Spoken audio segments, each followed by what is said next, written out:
Salam sejahtera untuk kita semua. Selamat ulang tahun Perkawan GKI Daerah Malinau yang ke-42. Apa kabar kita semua? Doa dan harapan saya kita semua dalam keadaan sehat. Puji Tuhan, kita bersyukur untuk kesempatan ini.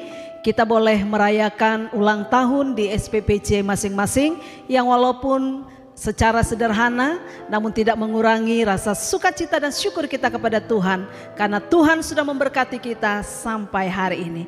Baiklah ibu-ibu yang dikasihi oleh Yesus Kristus, saatnya kita akan mendengarkan renungan firman Tuhan. Namun sebelumnya mari kita datang kepada Tuhan lewat doa kita. Mari kita berdoa. Bapa kami yang di surga, kami mengucap syukur kepadamu pada kesempatan ini bersama dengan seluruh perkawan yang ada di daerah Malinau. Kami boleh merayakan hari ulang tahun Perkawan daerah yang ke-42. Dan kami bersyukur karena sampai hari ini Tuhan masih memberikan kekuatan, kesehatan bagi kami semua. Dan pada kesempatan ini kami boleh merayakannya di jemaat masing-masing. Sekalipun dengan cara yang sederhana, namun tidak mengurangi rasa sukacita dan syukur kami kepada Tuhan. Bapa, saatnya kami akan mendengarkan renungan firman Tuhan.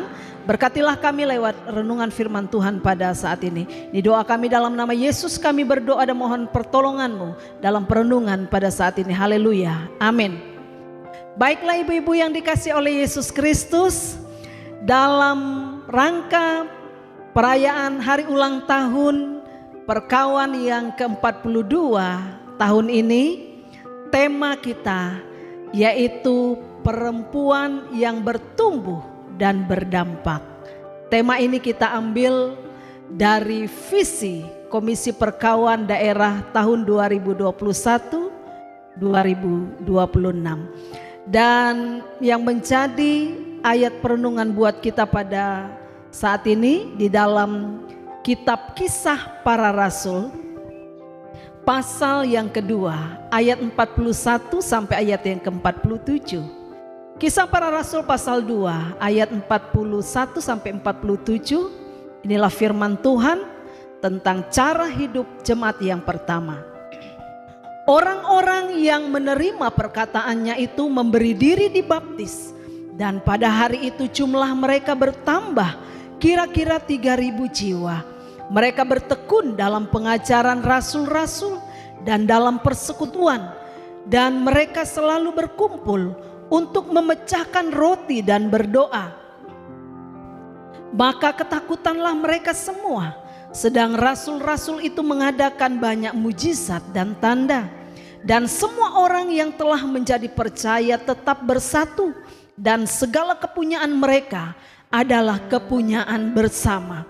Dan selalu ada dari mereka yang menjual harta miliknya, lalu membagi-bagikannya kepada semua orang sesuai dengan keperluan masing-masing.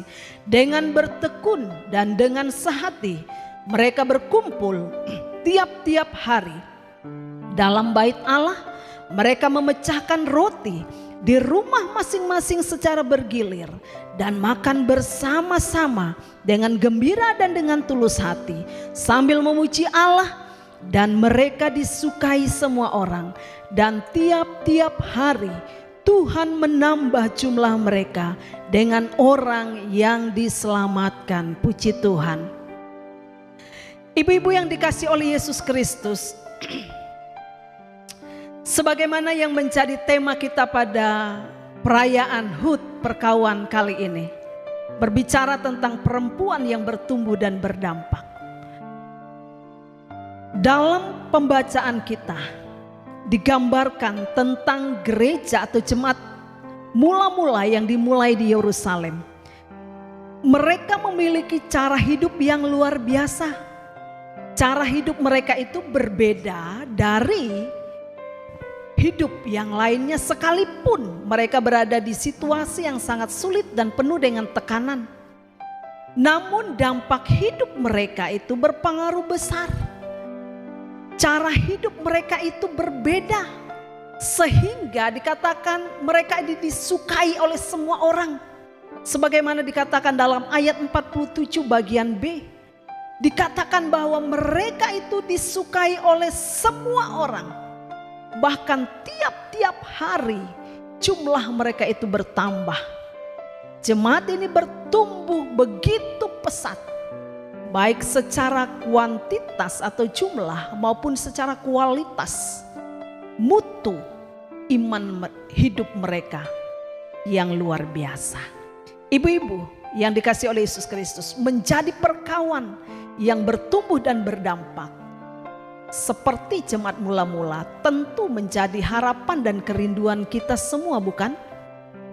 Karena itu mari kita belajar, mari kita meneladani cara hidup mereka ini, sehingga kita bisa menjadi perkawan yang bertumbuh dan berdampak bagi semua orang. Bagaimana caranya? Mari kita lihat beberapa prinsip firman Tuhan di dalam ayat ini yang menunjukkan tentang jemaat mula-mula ini. Yang pertama, mereka itu hidup dalam ketekunan. Dalam ayat 42, di sana dikatakan bahwa jemaat mula-mula ini setelah percaya atau menerima Yesus Kristus atau bertobat, mereka memupuk iman mereka dengan cara bertekun dalam pengajaran rasul-rasul. Mereka ini suka mendengarkan dan belajar tentang firman. Mereka begitu haus dan lapar akan firman. Mereka itu luar biasa senang sekali dengan pengajaran dari hamba-hamba Tuhan yang mengajar mereka. Mereka selain bertekun dan senang dengan pengajaran rasul-rasul, dikatakan mereka juga bertekun atau setia dalam persekutuan dan doa. Dikatakan bahwa tiap-tiap hari mereka itu selalu berkumpul untuk bersekutu, baik di bait Allah maupun di rumah masing-masing secara bergiliran. Luar biasa. Ini adalah cara hidup jemaat mula-mula. Ketika saya merenungkan ini, saya membayangkan betapa luar biasanya mereka. Tiap hari loh mereka itu mendengar firman, tidak bosan. Tiap hari loh mereka itu bersekutu, berdoa, tidak jemu, tidak bosan. Kalau kita, bagaimana dengan kita? Kalau diajak untuk berdoa tiap hari, mau enggak? Diajak untuk belajar firman tiap hari, mau enggak? Jangankan tiap hari, mungkin 3 kali atau mungkin 1 kali saja 1 minggu, terkadang susah sekali ajak, apalagi ya untuk ibadah atau perkawan seperti dulu ya. Semoga sekarang ini tidak seperti itu. Ya, jadi ibu-ibu yang dikasihi oleh Yesus Kristus, tiap-tiap hari luar biasa. Jadi untuk menjadi seorang yang bertumbuh dan berdampak, dikatakan bahwa mereka itu setia sekali. Mereka itu suka sekali dengan yang namanya pengajaran, dengan yang namanya firman. Ibu-ibu, saya senang sekali dengan program Komisi Perkawan di periode yang lalu di bawah kepemimpinan Ibu Parvin, di mana mengajak, menggerakkan ibu-ibu untuk membuat grup-grup baca Alkitab, dan itu bisa berjalan dengan luar biasa. Saya juga merasakan berkat itu, dan saya harap di periode ini mari kita teruskan itu. Kita buat grup dan kita lanjutkan grup baca Alkitab di perkawan. Mungkin bisa juga di jemaat atau di keluarga kita masing-masing.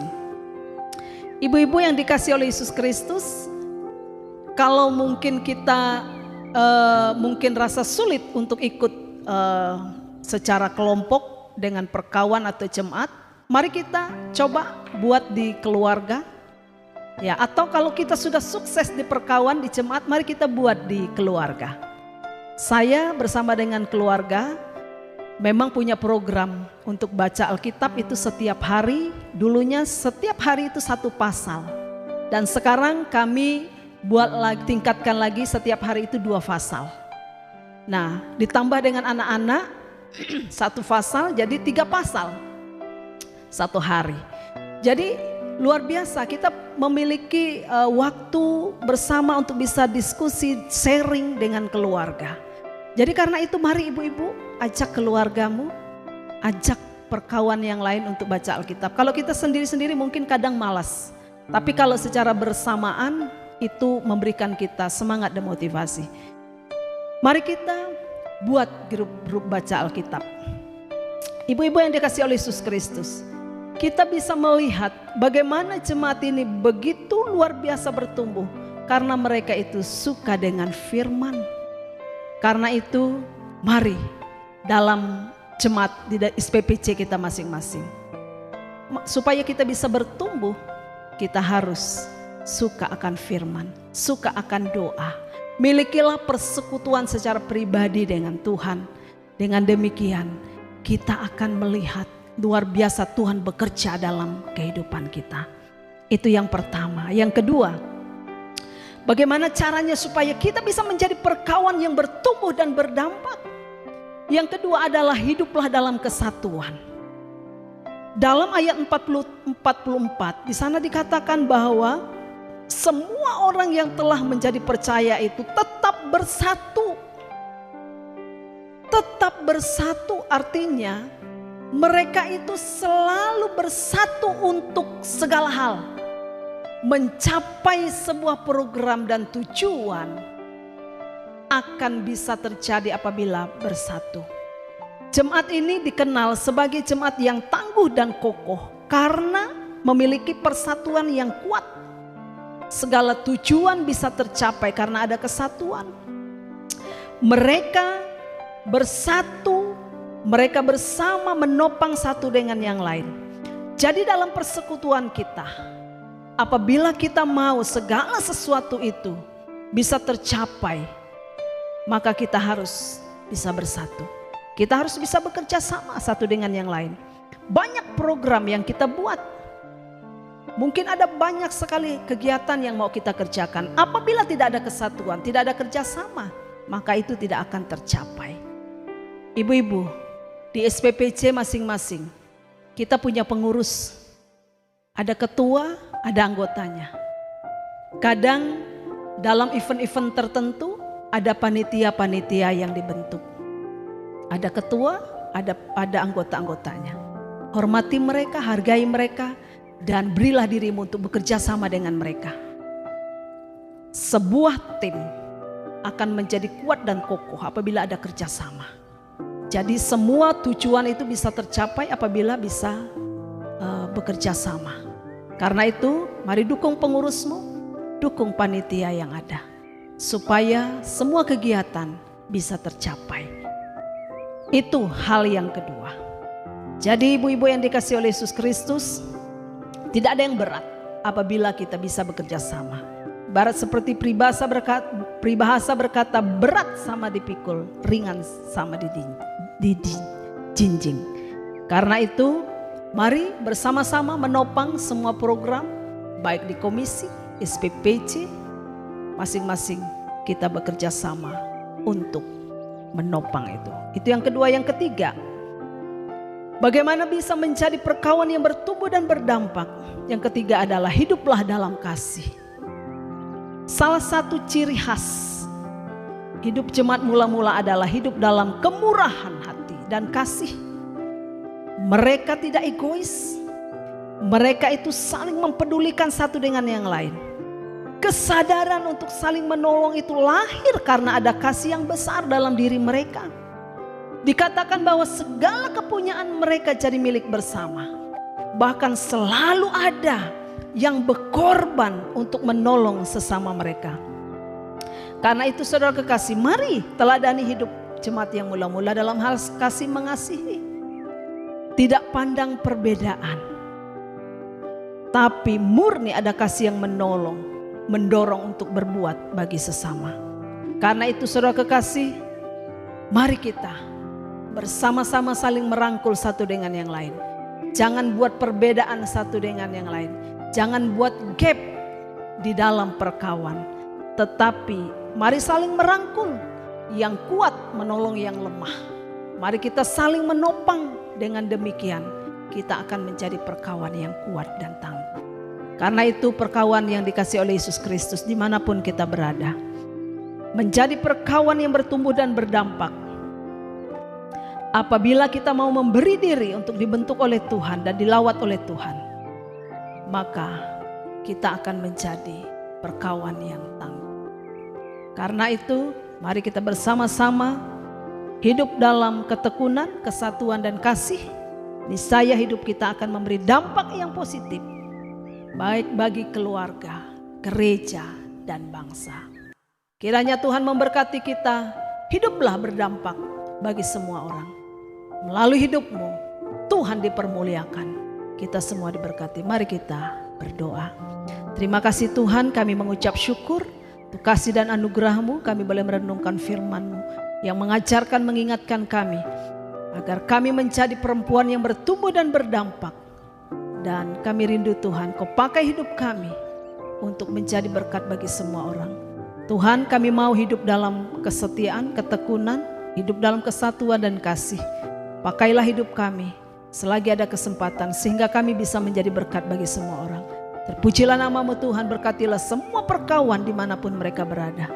Diberkatilah hidup mereka, diberkatilah keluarga mereka, sehingga mereka menjadi berkat bagi banyak orang. Dalam nama Yesus kami berdoa mengucap syukur untuk firman Tuhan ini. Haleluya, amin. Tuhan, demikianlah renungan buat kita. Tuhan Yesus memberkati. Shalom.